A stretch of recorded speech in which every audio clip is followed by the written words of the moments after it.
Episode of Build School, we will be focusing on interior designing and structuring. So let's start with a quick box and make a little room to work with.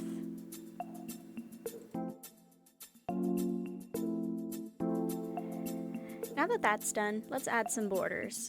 You always want to have at least one vertical border and one horizontal border, and these are just outlines for your interior design. And I recommend adding many and make them asymmetrical for more detail. For less detail and a simpler look, keep it more symmetrical and even.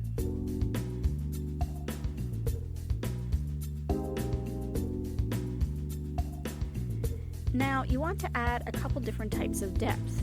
For right now we have a 1 block depth from the borders, but now you want to add something about at the halfway point.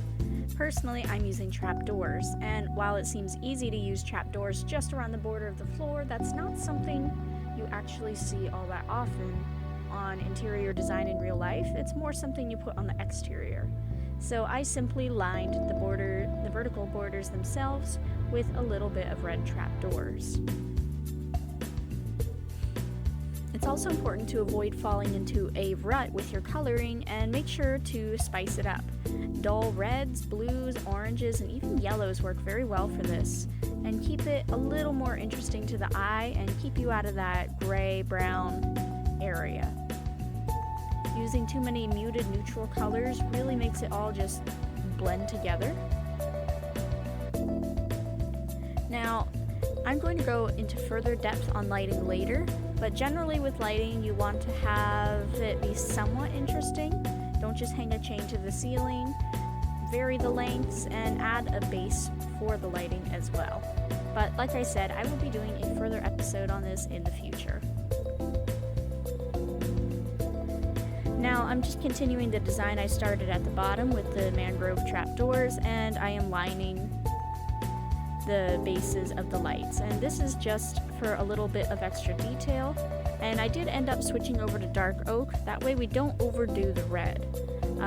Right now we're already using mangrove on the bottom and the ceiling, so you don't want to fall into a depth of too much color as well, because this does kind of take away from the detail and it does start to blend in after a while. Any coloring in Minecraft is really just a balancing act, and so you want to keep it semi-even. So right now I'm working with 3 main colors plus the lights, which I don't generally count unless you are going for a colored light through some sort of Minecraft mod. Now I'm just going to quickly punch out some windows, and the same applies for borders. You don't want it to be too symmetrical, otherwise you lose that detail and that interest in your build. Subscribe for the next episode, and thank you so much for watching. I hope you enjoyed, and please leave any questions in the comments, and I will see you all next time. Goodbye!